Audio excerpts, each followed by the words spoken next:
No public proofs, దానికి కంప్లైంట్లు ఇచ్చిన వాటికి సంబంధించిన ఏం లేవు, అక్కడ డిస్ట్రాయ్ చేసేసారు. పూర్తిగా డిస్ట్రాక్ట్ చేసినారు, కంప్లైంట్సే లేదు అక్కడ. Okay okay.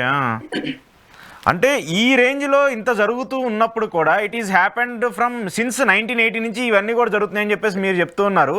మీరు కూడా ఇలాంటి వాటి మీద ఫైట్ చేస్తూ ఉన్నారు. Still you are fighting on this issues.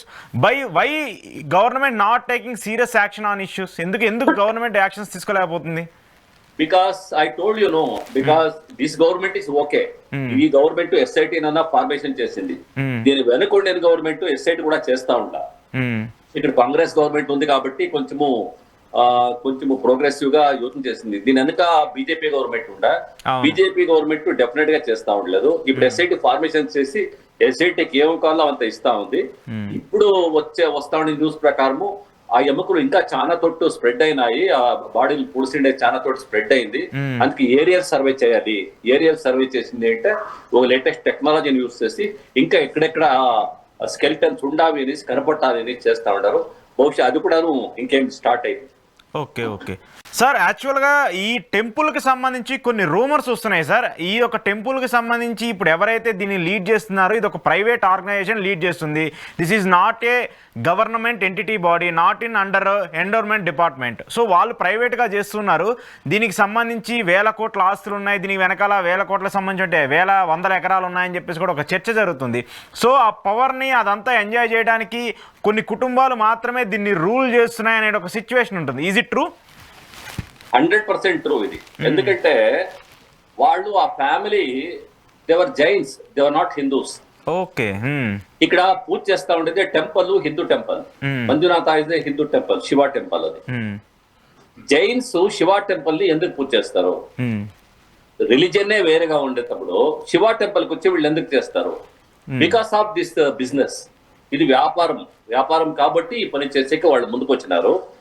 అలాగే వాళ్ళకి మాకు తెలిసినట్లు more than 3 lakh crores properties, వాళ్ళ ఇన్స్టిట్యూషన్స్, వాళ్ళది ఎంటైర్ దీన్ని 3 lakh crores ఎస్టిమేట్ చేస్తున్నారు. ఇప్పుడు వాళ్ళది మైక్రో ఫైనాన్సే 25,000 crores మైక్రో ఫైనాన్స్ వాళ్ళు చేస్తా ఉండేది. మైక్రో ఫైనాన్స్ లో కూడాను ఎవడన్నా ఒక్కసారి 2 సార్లు వాడు డబ్బులు కట్టకపోతే, ఇంట్రెస్ట్ కట్టకపోతే వాడు చంపేసేదే. This the thing happening there. అక్కడ గవర్నమెంట్ అంటే వీళ్ళే, గవర్నమెంట్ అనేది లేనే లేదు. It's a republic, Dharmasthala republic అనేది దాన్ని అందరూ పిలుస్తారు. ఇప్పుడు అక్కడ ఏమీ నడియదు. వీళ్ళు ఏం చేస్తారో అదే. వీళ్ళు ఎవరు అంగడికి ఇస్తారో అక్కడ అంగడి పెట్టుకోవాలా, ఎవరు హోటల్కి ఇస్తారో వాళ్ళు హోటల్ పెట్టుకోవాలా, ఎవరు ఏం చెప్తే అది చేసుకొని ఉండాలి. కానీ వీళ్ళు నిడిసి ఏమి చేసేట్లేదు. అది entire family property. As you said, మీరు చెప్పినట్టు ఆడ ఒక గవర్నమెంట్ కి, even government has given the tax free for them. వాళ్ళకి ట్యాక్స్ ఫ్రీ ఇచ్చినారు ఇంతంతా ఉండేటప్పుడు. అంత పెద్ద రెవెన్యూ ఉండేటప్పుడు దాన్ని గవర్నమెంట్ యూజ్ చేసుకోవాలి, దాన్ని పబ్లిక్ పోవాలి ఆ రెవెన్యూ. అది ఇడిసేసిందే, అది ఒకే ఫ్యామిలీ ఎంజాయ్ చేస్తా ఉన్నారు. They are enjoying a lot. ఇది ఇప్పుడు అందరికి తెలుస్తా ఉంది. ఇప్పుడు మేము కూడాను చిన్నప్పుడు ధర్మస్థలానికి ₹2 మనీ ఆర్డర్ చేస్తూ ఉంటాం. అక్కడ ధర్మం నడుస్తుంది అనిస్తే అది ప్రతి ఒక్కరూ కూడాను కర్ణాటకలో ధర్మస్థలం అంటే ఒక గౌరవం. ₹2, ₹5 మనీ ఆర్డర్ చేస్తా ఉంటారు. ఎంతో మంది అక్కడ బియ్యము, బ్యాడ్లు, ఇవి కూరగాయలు అవత తెచ్చిస్తా ఉంటారు ఆ టెంపుల్ కి. ఇప్పుడు కూడా అది నడుస్తూ పోతా ఉంది. ఎందుకంటే ఆ టెంపుల్ పైన అలాంటి ఒక నమ్మకం ఉండేది. ఇప్పుడు ఆ నమ్మకం అంతా పోగొట్టుకుంటున్నారు. అంటే ఇప్పుడు బేసిక్గా ఇన్ని ఇష్యూస్ జరుగుతున్నాయి, ఇంతమందిని చంపేస్తున్నారు, అన్ని బాడీస్ అక్కడ దొరుకుతున్నాయి కదా. దొరుకుతున్నప్పుడు ఎవరో ఒకరి మీద అలిగేషన్స్ వస్తాయి కదా. ఈ ట్రస్టీని నడిపించేటువంటి వ్యక్తులు కావచ్చు, లేదంటే అక్కడ పనిచేసినటువంటి కొంతమంది కీలక వ్యక్తులు కావచ్చు, ఆ బోర్డులో ఉన్నటువంటి కొన్ని మెంబర్స్ కావచ్చు, వాళ్ళకి తెలియకుండా ఇలాంటివి జరుగుతాయా? దట్టు కూడా చాలా అలిగేషన్స్ వస్తున్నాయి, చాలా పెద్ద పెద్ద వాళ్ళ పేర్లు కూడా బయటకు వినిపిస్తూ ఉన్నాయి, the big names in this issue. So is it correct sir? అవునవును. ఈ ఇష్యూలో వీళ్ళేమన్నా ఎస్ఐటి వీళ్ళేమన్నా అరెస్ట్ చేసి ఇంట్రాగేషన్ చేసింది అంటే చాలా సత్యాలు బయటకు వస్తాయి.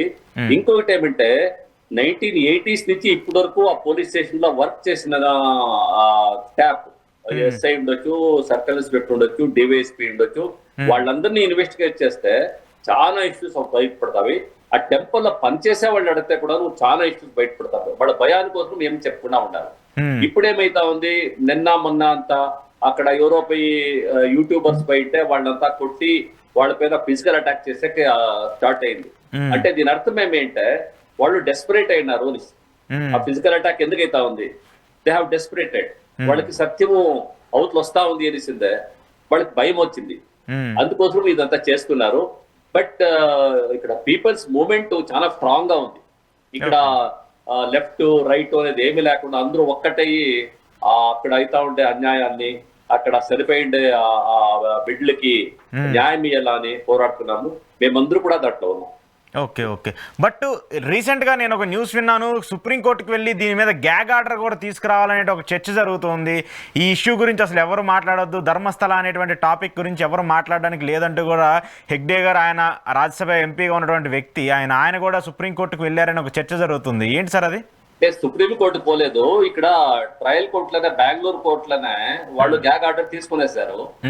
గ్యాగ్ ఆర్డర్ 339 యూట్యూబర్స్ పైన తీసుకున్నారు వాళ్ళు.